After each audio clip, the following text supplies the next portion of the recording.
Welcome back, everyone. In this lecture, and the two that follow it, we're going to present methods where you can use the definite integral to calculate the volume of a shape in 3 dimensions. In particular, in this lecture, we're going to describe the method of slices. So let's go ahead and jump right in. Let's imagine that we're given some abstract shape in 3 dimensions. So let me roughly sketch something out here. It doesn't have to be too pretty. We just want to be able to get the idea across. And let's denote one dimension of this thing as x. You can think of this maybe as height if you'd like. And what we're going to do with this shape is we are going to run a knife right through it. And that will give us a 2-dimensional cross section of this shape. And the way that we're going to run this knife through it is we're going to consider a plane, a 2-dimensional flat surface that is perpendicular to our abstract sort of height variable. In this case, I'm calling it x because we like to use x as the independent variable. So what this means is that this gives us a plane that slices right through the object. And the result of this, as I said, is a 2-dimensional cross section of the object right in here. So we'll shade it in so that we can really see that this is the intersection of the shape S and what we'll call this the plane P sub x, because this is at a particular value, some value of x. And you can do this for every single value of x. And what you can ask yourself is not only what do each one of these cross sections look like, but what is the area of that cross section? So let's say for each value of x, we can say that the area of the cross section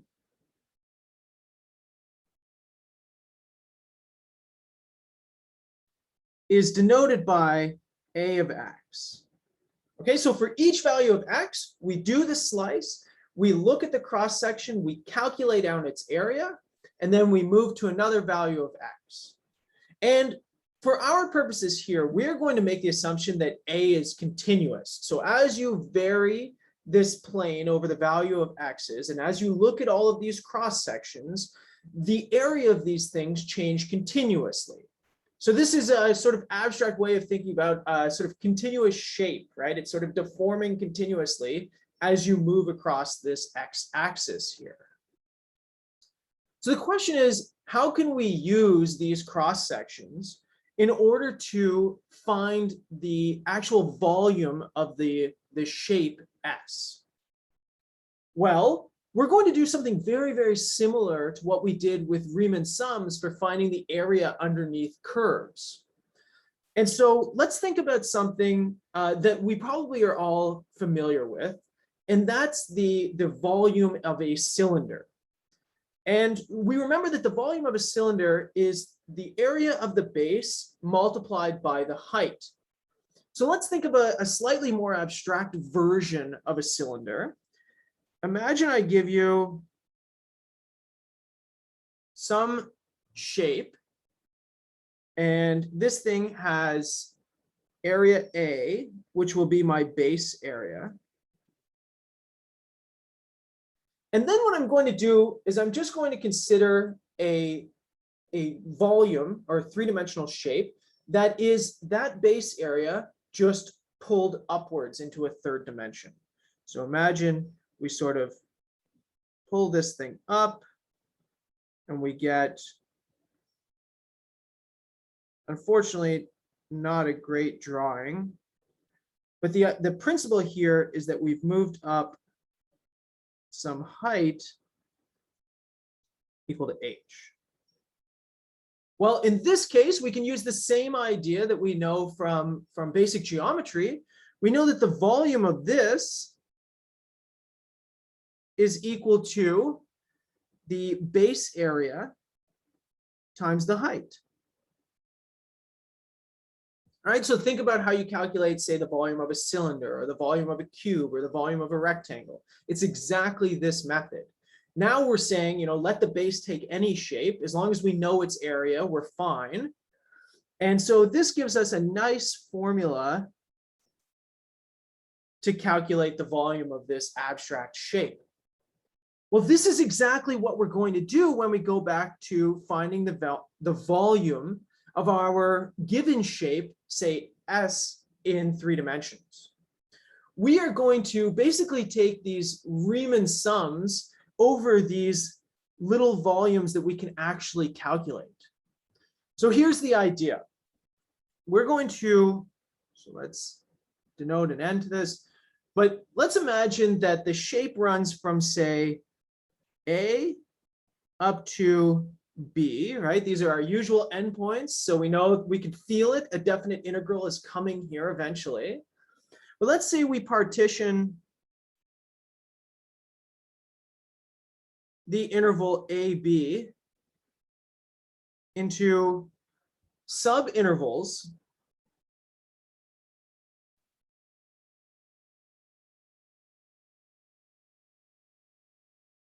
of length delta x greater than 0. Right? So every single one of these is partitioned into the same length. And this essentially gives us the partition A, which is less than x1, which is less than x2, right? So this is the same thing that we did for when we define the Riemann sum. So this is the exact same idea. But what you can do here now is you can partition the shape into these thin little slabs. So you can think of this really as a slice of bread, essentially. So you have the cut that comes through, and then the slice of bread has a width or a height, however you want to think of it, delta x. Well, in this case, we can approximate the volume of each one of these slabs. So let's say between x1 and x2, or between x2 and x3, or between x3 and x4, we have a very, very small slice of bread. We want to be able to approximate that slice of bread's volume. So let's call this the kth slab. So that is the slab between k minus 1 and k. Well, we can say that the volume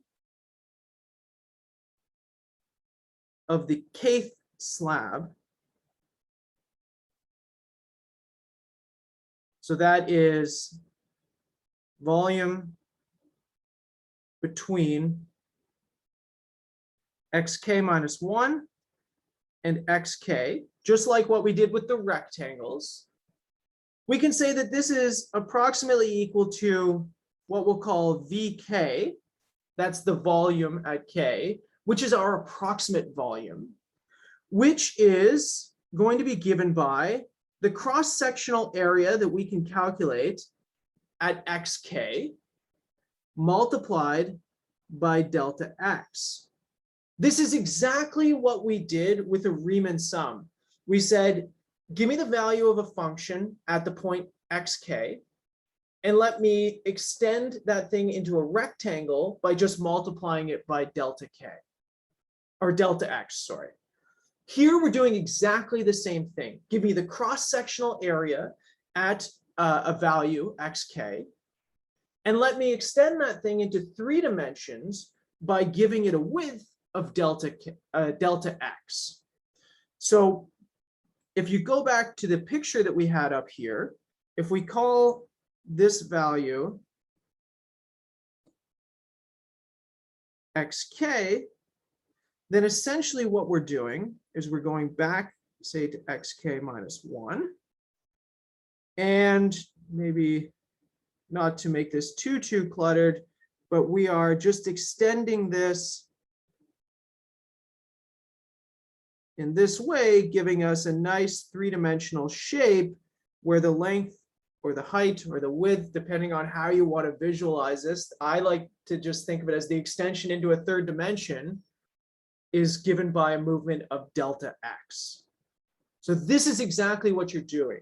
You're slicing this thing up like a big loaf of bread, and then you're approximating the area of each one of these slices of bread given by this same idea that we did with a Riemann sum. Well, then this tells us essentially that the volume of the original shape S, vol of S, is approximately equal to summing up all of these approximations of these slices that we have. So that's the sum of each one of these VKs, which is given by the sum of the cross-sectional area at xk times this extension into the third dimension, delta x. Now this is looking very familiar, right? Because this is now just a Riemann sum. If we completely throw away the fact that we were trying to find a volume, and if we just look at that last equation here, this is literally a Riemann sum for the function a of x over the interval ab. So what does this tell me? It tells me that if we let n go to infinity, so the number of partitions goes to infinity, that delta x goes to 0, we get that this limit, as n goes to infinity, of this Riemann sum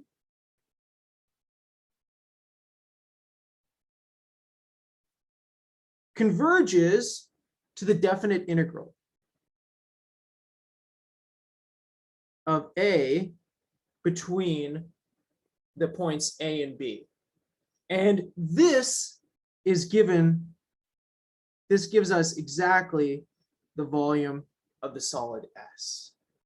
Now, there's a few details that I'm sweeping under the rug. Of course, we need to make sure that the Riemann sum actually converges. So if we go all the way back to where we started in, I believe, the first lecture, that means that A has to be either continuous or what we call integrable, right? So that means that this integral actually has to exist. We found some conditions on that. Of course, continuity is good, but we can loosen it a little bit to something with finitely many jump discontinuities.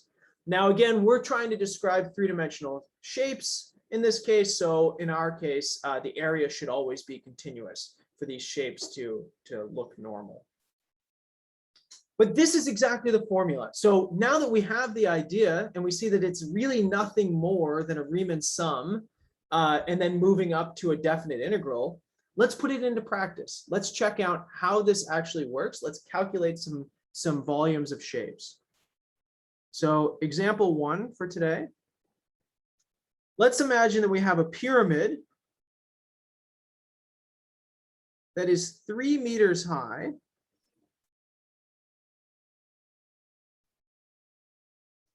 with a square base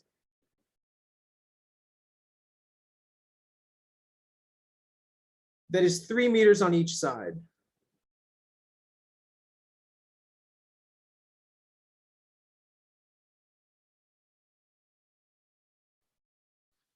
And so the cross section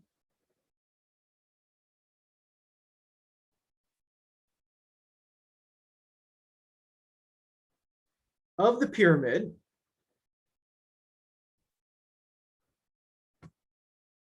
perpendicular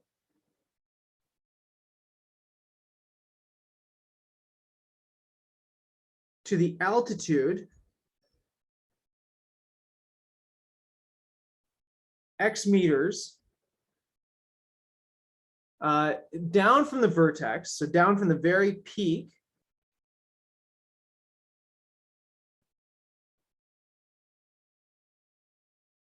is a square of x meters on each side.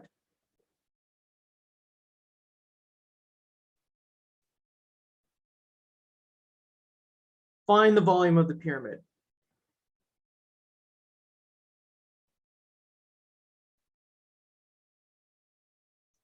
So that's a mouthful, right? That's a lot for us to digest. And just like what we talked about in the previous lecture, where we described finding areas between curves, the first thing that we should think about here, and the first thing we should start with, is a little sketch, so we can get our head around what actually is happening here and how we can approach this problem. Right? This is a very wordy problem. It's a little bit confusing at times. So let's sketch this out. So the first thing is, we've got a pyramid with a square base. So here's my pyramid with a square base.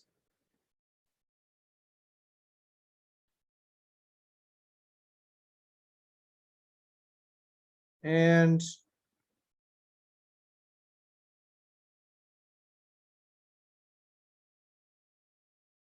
each side of this thing is 3 meters. The total height of this thing is 3 meters. So maybe I'll denote that in red just off to the side.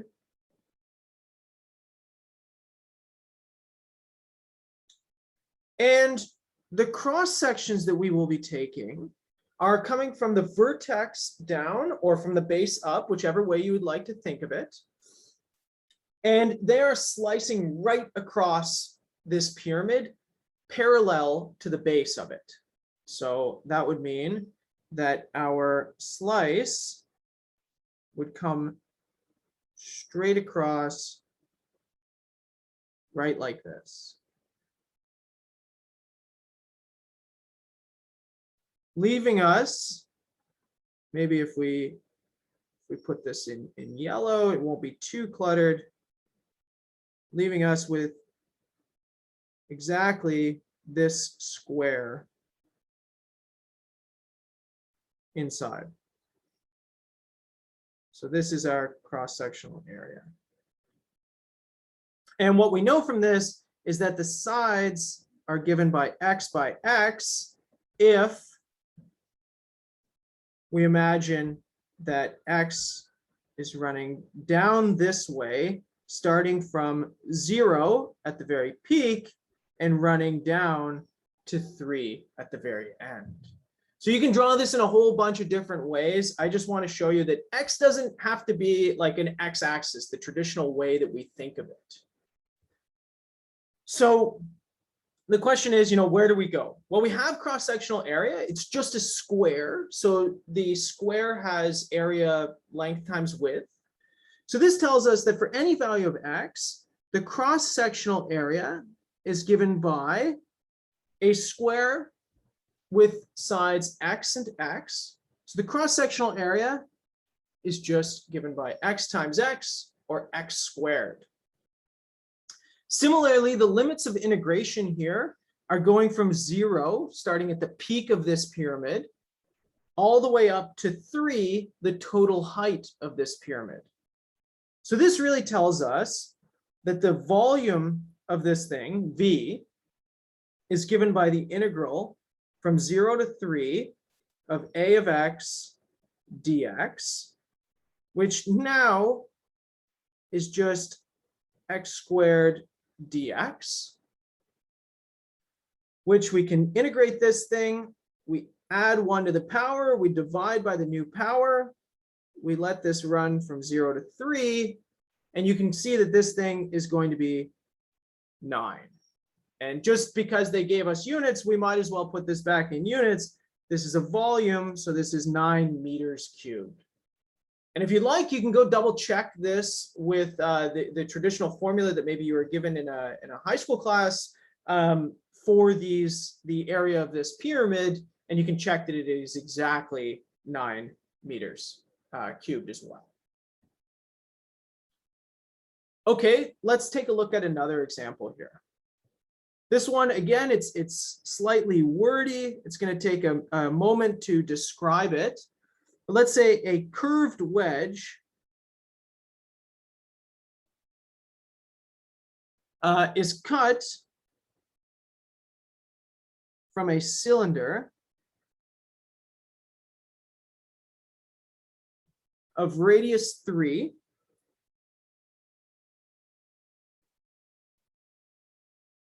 by two planes. One plane is perpendicular. So this is going to be my shorthand notation for perpendicular. It's two lines that are perpendicular. It's just a long word. To the axis of the cylinder. So that's to the base.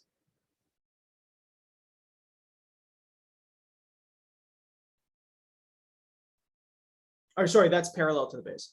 And then the second plane, oh, sorry.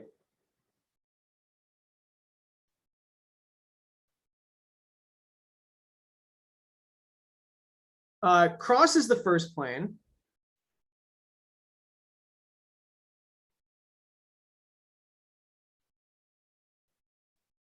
At a 45-degree angle at the center of the cylinder.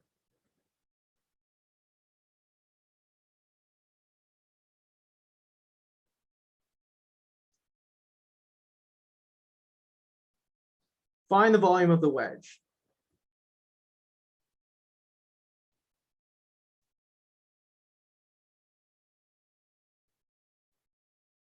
Okay, so that is a lot to digest. Maybe I'll keep that on the screen just so we can see it still. Let's think about what's happening here, right? So let's just imagine this abstractly. We've got a cylinder. We're going to cut one piece right across the middle of this cylinder, say, and that is the first plane, the one that's perpendicular to the axis of the cylinder. So the axis of the cylinder is that sort of height variable. And then what we've got, say, is maybe the top half of this cylinder. Then the next plane comes in and cuts from the center up out at a 45-degree angle. So you get basically like a little lemon wedge. You should think of it that way. So let me offer up what I'm sure will not be a great sketch here. But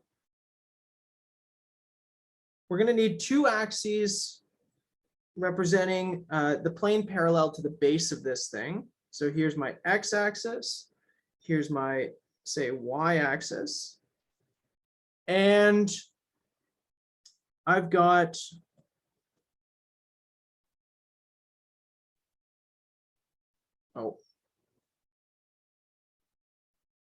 okay, let's start that over.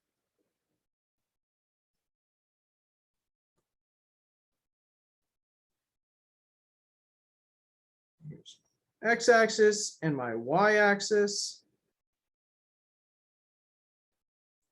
And I've got my semicircle. That's supposed to be a perfect semicircle. And then what I have on a 45-degree angle coming up out of this, so this is 45 degrees, I've got an extension up like this, and this will connect down into here. So it's not perfect, but this is my volume that's going to be trapped here. So this piece, this is all part of the side of this thing. And you've got this little lemon wedge. So then you can take a slice of this thing across each piece here. And you can ask yourself, what is the area of each one of these cross-sectional little slices? So we can already see we've got the x-axis set up for ourselves. So if this point right here is, say, just some value of x, the question is, what is the height of this thing? And what is the area, or what is the width? And then therefore, what is the area of this cross-section? Well, first of all, what is the height of cross-section?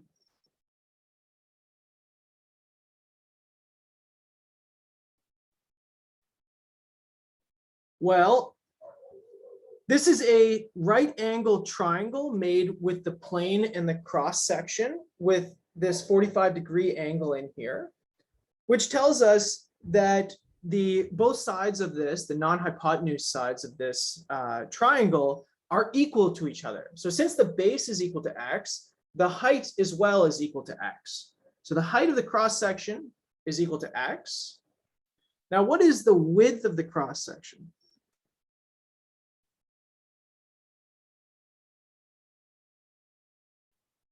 Well, that means that we're going to need to find where it stretches to on this curve, and then where it stretches to on this curve.